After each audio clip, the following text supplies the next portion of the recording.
घड्याळात पहाटेचे 3:15 वाजले होते. पार्टी ऐन रंगात होती. बेल वाजली, दरवाजा उघडला आणि दरवाजामध्ये कोण? तर पुण्याची क्राईम ब्रांच. गेले 2 दिवस महाराष्ट्राने जी बातमी सर्वाधिक चघळली त्या खडसेंच्या जावयाला आणि त्यासोबतचे आणखी 4 आरोपी, म्हणजे टोटल हे 5 पुरुष आणि 2 महिला असे 7 जण यांनाच कोर्टात हजर करण्यात आलं होतं. ज्या कोर्टाच्या पुण्याच्या सत्र न्यायालयाच्या कोर्टाबाहेरून मी आत्ता तुमच्यासमोर न्यायालयाबाहेरून मी उभा आहे.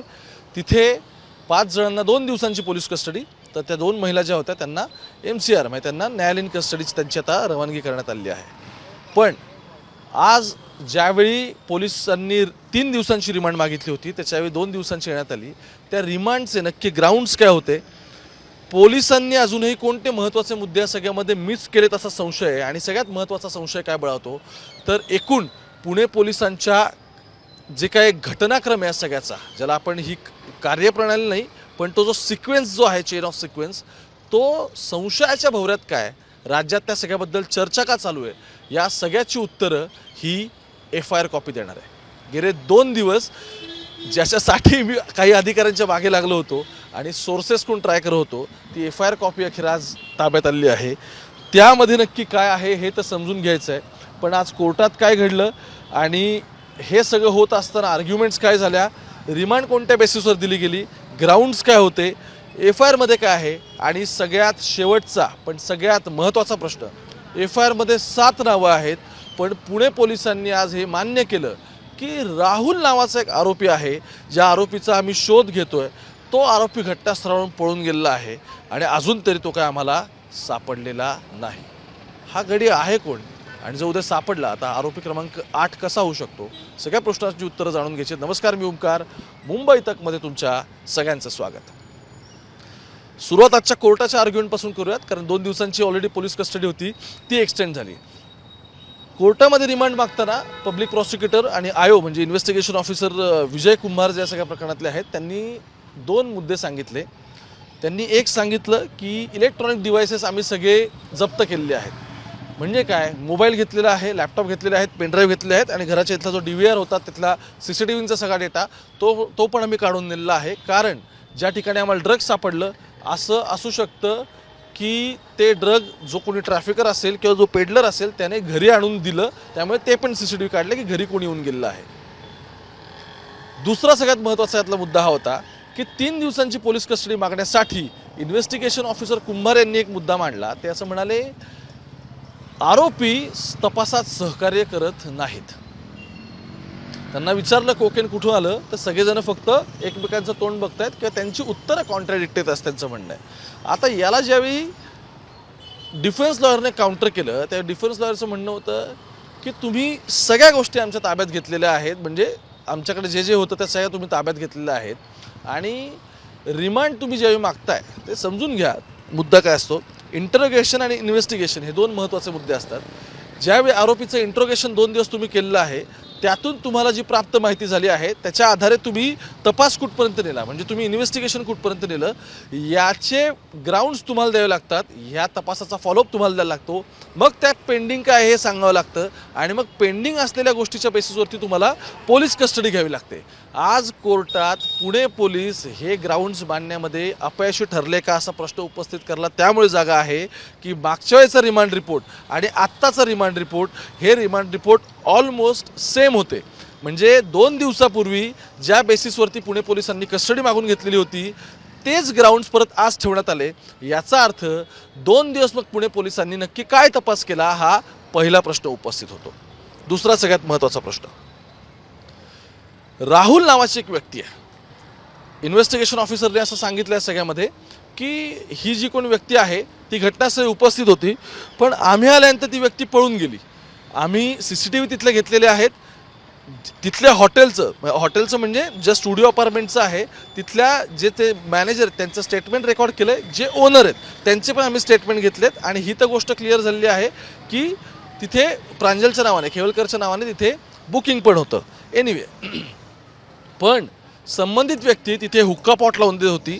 ती व्यक्ती इथे 2 ते 3 दिवस होती आणि 2 ते 3 दिवस पूर्णतः ती व्यक्ती इथे हुक्का पॉट लावून द्यायचं काम करत होती असं आयोने आत्ता कोर्टात सांगितलं आहे. मग ती व्यक्ती हे गेले 2 दिवस अजून पोलीस कसं काय शोधू शकले नाहीत, हा एक महत्त्वाचा प्रश्न आहे. आणि 2 दिवसात त्या व्यक्तीचा चेहरा माहिती असताना, त्याची आयडेंटिटी कळलेली असताना, अगदी नाव काय हे कळलेलं असताना सुद्धा अजूनही पुण्याची क्राईम ब्रांच त्या व्यक्तीपर्यंत नक्की पोचायला काय अडथळे येत आहेत, याचं उत्तर मात्र अजून तो व्यक्ती कदाचित सापडल्यानंतरच अधिकारी देऊ शकतील. आता जाऊयात पुढे या संपूर्ण प्रकरणाच्या FIRकडे. आणि त्यानंतर माझे काही अनुत्तरित प्रश्न, ज्याच्यावरून हे दिसतंय की पुणे पोलीस येणाऱ्या काळात संशयाच्या भोवऱ्यात येऊ शकतात का, अशी शक्यता आत्ता वर्तवायला 100% जागा आहे.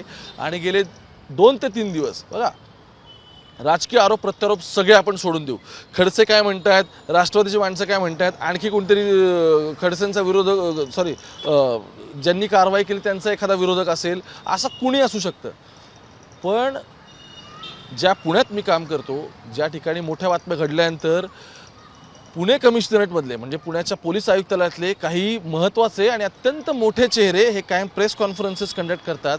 त्या ठिकाणी एका DCP लेवलचा रँकचा ऑफिसर येतो आणि तो प्रेस घेतो. इथपासून माझ्या मनात सगळ्यात पहिल्यांदा संशयाला सुरुवात झाली होती. हा ट्रॅप आहे का खेवलकरांवरती, जे म्हणजे आत्ता कोर्टात पण डिफेन्स लॉयर म्हणत होते की आम्हाला याच्यामध्ये अडकवण्यात आलं आहे, आम्हाला गोवण्यात आलं आहे, आमचे काही माणसं पाठलाग करत होते. तर या प्रश्नांची उत्तरे येणाऱ्या काळात मिळतील आणि तो तपासाचा भाग असतील, त्याच्यावरती आत्ता मी कन्क्लुजन देण्यात अर्थ नाही. पण पोलिसांच्या कार्यवाहीवरती आणि पोलिसांच्या वेळ म्हणजे जे टायमिंग आहे ना, त्याच्यावरती संशय घ्यायला व्हावे. आणि आता आपण जाऊया सगळ्या FIRकडे. FIRमध्ये काही महत्त्वाच्या गोष्टींचा उल्लेख येतो. आरोपी क्रमांक 1 नाव आहे प्रांजल खेवलकर. ठीक आहे. आरोपी क्रमांक कोण, निखिल पोपटानी. आरोपी नंबर 3 समीर फकीर मोहम्मद सय्यद. आरोपी क्रमांक 4 सचिन भोंबे. 5 आरोपी आहे श्रीपाद यादव. 6 नंबरला ईशा सिंग आहे आणि 7 नंबरला आरोपी आहे प्राची शर्मा. यातलं ईशा सिंग हे नाव पुन्हा पुन्हा येईल आणि ते का येईल मी तेही सांगण्याचा तुम्हाला आता प्रयत्न करतो. बघा FIRमध्ये काय लिहिलं आहे, FIRतले जे सुदर्शन गायकवाड आहेत त्यांची, जे पोलीस निरीक्षक अंमली पदार्थ गुन्हे शाखा आहेत, त्यांनी ही सगळी FIR दिली. त्यांनी असं म्हटलं की 3:20 वाजता सुमारास आम्ही आल्यानंतर आम्हाला बातमीदारातर्फे खराडीमध्ये आम्ही होतो, खराडी बायपासला, तेव्हा ही माहिती मिळाली की काही इसम हे स्टे बट अझूर सूट्स इथे या रूममध्ये राहिलेले आहेत. ते हुक्का आणि अंमली पदार्थ सेवन करण्याचं त्यांनी सोबत त्यांच्या असे अंमली पदार्थ आहेत. त्यानंतर संबंधित रूम आम्ही कोणाच्या नावाने बुक करण्यात आलेली आहे, रूम क्रमांक 101 आणि 102 याची चौकशी केली. मग ते केल्यानंतर आम्हाला असं कळलं की प्रांजल खेवलकर यांच्याच नावाने ही रूम बुक आहेत. बघा, कालपर्यंत आणि परवापर्यंत पुणे पोलीस काय सांगत होते की प्रांजल खेवलकर हा कोण आहे, काय आहे, किंवा तो त्या पार्टीत आहे, हे तर आम्हाला जेव्हा आम्ही रेट टाकली, आम्ही क्रॉस व्हेरीफाय केलं, त्यानंतर कळलं. पण FIRमध्ये आणि कोर्टात ऑन पेपर पुणे पोलीस सांगतात की आधी आम्ही माहिती घेतली की तिथं कोण आहे, मग आम्हाला कळलं होतं प्रांजल खेवलकर आहे. त्यानंतर यांच्या नावाने रूम बुक आहे हे पोलिसांना याचा अर्थ आधीच माहिती होतं. पण पुणे पोलिसांनी स्पष्टतः हे अजून तरी सांगितलेलं माझ्या तरी ऐकिवत नाही. पुणे पोलिसांनी याच्यावरती एक्सप्लेनेशन असं दिलेलं आहे की तिथे गेल्यानंतर रेट टाकल्यानंतर मग आयडेंटिफिकेशन झालं आणि मग आम्हाला कळलं की ह्या व्यक्ती कोण आहेत वगैरे वगैरे. ठीक आहे, पण रूम मात्र या व्यक्तीच्या नावाने बुक आहे हे पुणे पोलिसांना माहिती होतं, याचा उल्लेख या FIRमध्ये आहे. दिस इज फर्स्ट कॉन्ट्रडिक्शन. ठीक आहे. त्यानंतर ते म्हणतात मग आम्ही त्यानंतर 6 वेगवेगळे पोलीस, आम्ही 6 पोलीस आयुक्त गुन्हे 2 व पुणे शहर वरिष्ठांना आम्हाला मिळाल्याच्या बातमीचा आम्ही ते आशय वगैरे आम्ही वरवर सह कळवला. मग त्यानंतर 3:20 वाजता आम्ही त्या ठिकाणी जाणाऱ्यांना 2 इसमांना बोलून घेतलं, कारण रेड करायची असेल तर तुम्हाला पंच कोणते लागतात. मग त्या पंचांच्या डिटेल्स दिल्यात आणि मग त्यांचं असं म्हणणं आहे की पहाटे 3:35 वाजता आम्ही रवाना झालो. मग आम्ही वरील पोलीस स्टाफ जो त्यांनी दिला तो पोलीस अधिकारी पंच यांच्यासह नमूद वाहनातून, म्हणजे त्यांनी एक प्रायव्हेट व्हेकल पण केलं होतं जाण्यासाठी, तर त्या वाहनांमधून आम्ही कुठे गेलो, आम्ही त्या ठिकाणी पोहोचलो. मग खराडीच्या इथे आम्ही पोहोचलो. आता त्यांचं असं म्हणणं आहे या ठिकाणी पोहोचल्यानंतर आम्हाला सदरच्या बातमीतील रूम नंबर 102 आम्ही 102चा दरवाजा बंद होता. आम्ही इथे बेल वाजवली, दरवाजा उघडला, एका इसमाने दरवाजा उघडला व त्यानंतर त्याच्यासोबत पोलीस अधिकारी स्टाफ होती, पंचांची आम्ही त्याची समोर होते. मग त्या ठिकाणी येण्याचा व हजर राहण्याचा उद्देश काय आहे हे आम्ही त्या व्यक्तीला कळवला. दरवाजा त्याला सांगितलं की आम्ही अशा ब्रांचकडून आहोत, असं आहे आणि आम्ही आता इथे आलेलो आहोत आणि आमचा उद्देश काय. आता बघा, त्यानंतर नमूद इसमास पंचांच्या उपस्थितीत आम्ही विचारल्यानंतर त्याचे नाव प्रांजल खेवलकर होते। याचा अर्थ पार्टी जेव्हा सुरू होती त्यावेळी जेव्हा पोलीस तिथे आले त्यावेळी दरवाजा उघडला तो कोणी प्रांजलने उघडला होता। आता बघा याचा अर्थ प्रांजल सगळ्यात तिथे दरवाजा उघडला आल्यानंतर त्याला कळलं। आता त्यावर पुढे काय आलं मग त्यानंतर एनिवे संबंधित व्यक्ती कुठला कुठला असल्याचं सांगितलं। त्यानंतर सदर रूमच्या आतमध्ये आम्ही पोहोचलो। मग तिथे आम्हाला गांजा व हुक्क्याचा धुराचा वास येत होता। त्या ठिकाणी 19 होते व 2 महिला होत्या। त्यांचे नाव पत्ता वगैरे आम्ही विचारलं। मग मी तुम्हाला सांगितले ते सगळे आरोपी सगळे समोर आले। ठीक आहे। आता प्रांजलला त्यांनी विचारलं मग तुम्ही कोण आहात काय नाही ठीक आहे बरं का। आता पोलिसांना आधी नाव कळलं होतं कोणाचं नाव बुकिंग येते पण तो कोण आहे हे पोलिसांना माहीत नाही असं पोलीस म्हणतात। ठीक आहे। मग ते असं म्हणतात की माझं शिक्षण NG मेडिसिन झालेलं असून मला मराठी लिहिता वाचता येतं वगैरे वगैरे आणि मग सगळी झडती घेण्याची मी तुम्हाला परवानगी येतो असं त्यांना सांगितलं आहे संबंधित व्यक्तींनी। ओके।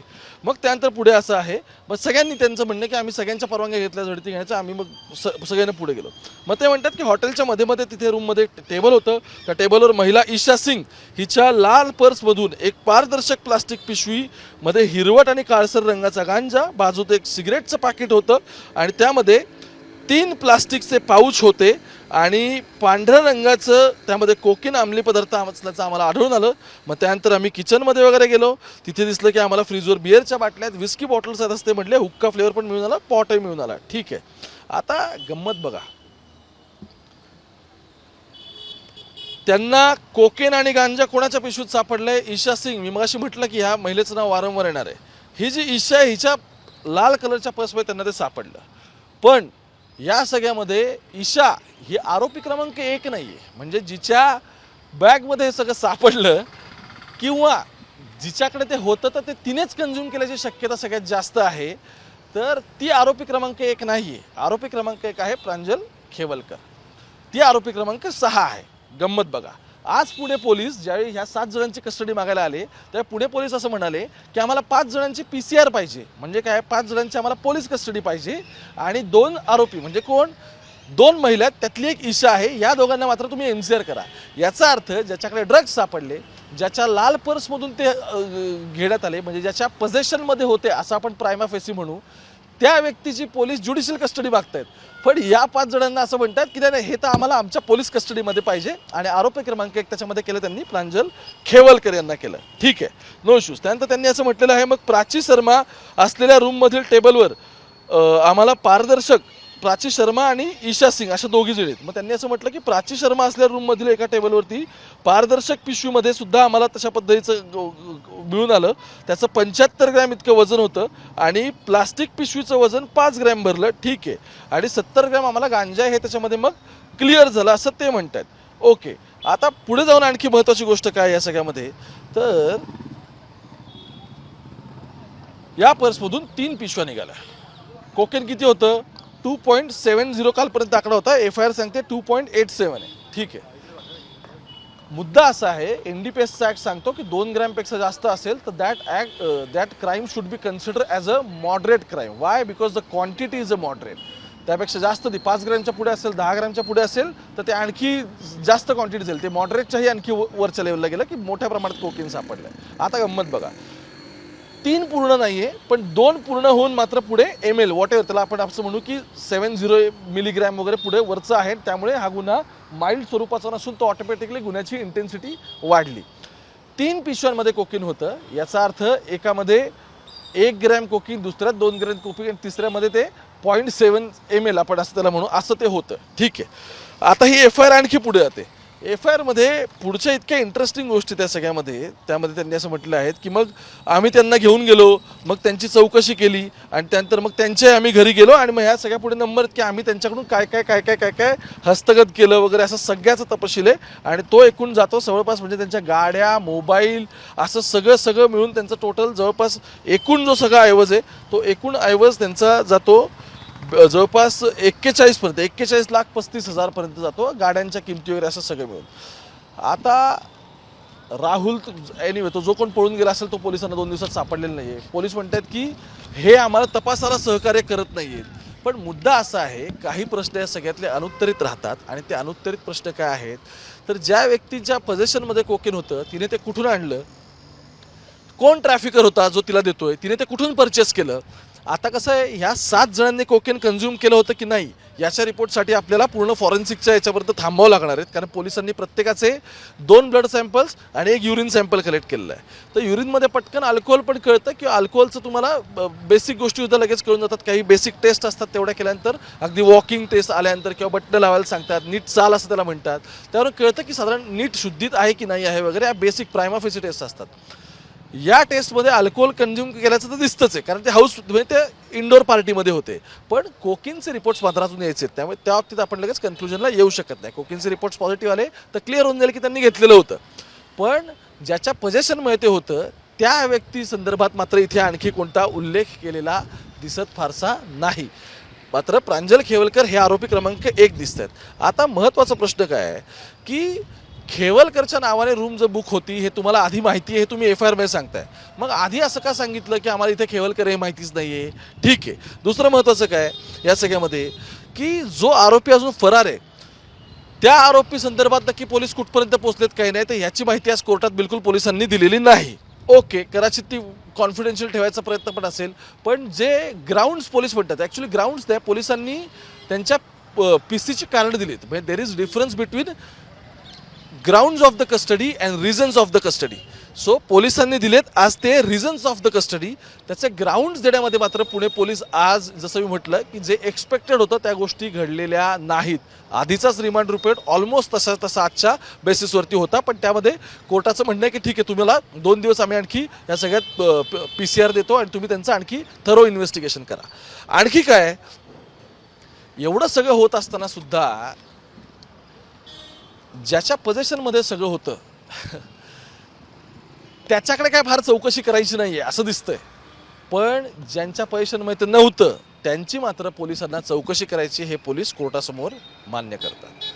मग हे कॉन्ट्राडिक्शन नक्की का आहे याचं उत्तर आता अधिकारीच देऊ शकतील, किंवा फॉरेन्सिक रिपोर्टमधून ह्या सगळ्या गोष्टींची आणि आपल्याला पडलेल्या प्रश्नांची उत्तरं मिळतील, किंवा जसा तपास पुढे जाईल त्या पुढे गेलेल्या तपासामधून आणखी काही प्रश्न उपस्थित होतील आणि आत्ता जे उपस्थित केलेत प्रश्न त्याची उत्तरं मिळतील. तुम्ही माझा मागचा व्हिडिओ बघितला असेल जो मी त्या अपार्टमेंट खालून केला होता, त्या व्हिडिओच्या शेवटीसुद्धा मी काही प्रश्न उपस्थित केलेले होते. त्यातले काही राजकीय होते, काही हे आत्ता मी जे फॅक्च्युअल बेसिसवरती उपस्थित केले ते होते. आज राजकीय प्रश्नांना या व्हिडिओमध्ये थारा नाही, पण आज या ज्या फॅक्च्युअल प्रश्न आहेत याची उत्तरं मात्र अधिकाऱ्यांनी दिली पाहिजेत आणि प्रामाणिकपणे जे काय असेल कोर्ट सांगेलच, पण त्या गोष्टीसुद्धा सगळ्यांच्या समोर येणं तितकंच एक्सपेक्टेड आहे. आरोपी कुठे आहेत, अजून जो पळून गेलाय तो सापडल्यानंतर कदाचित तपासाला वेगळं वेळ नाही लागू शकतं, पण तोपर्यंत तुम्ही मुंबई तक पाहत राहा, क्योंकि अब बात निकली है तो वो दूर तलक जाएगी. कॅमेरा पर्सन गोपाळसोबत मी ओमकार, मुंबई तकसाठी थेट पुण्यावर.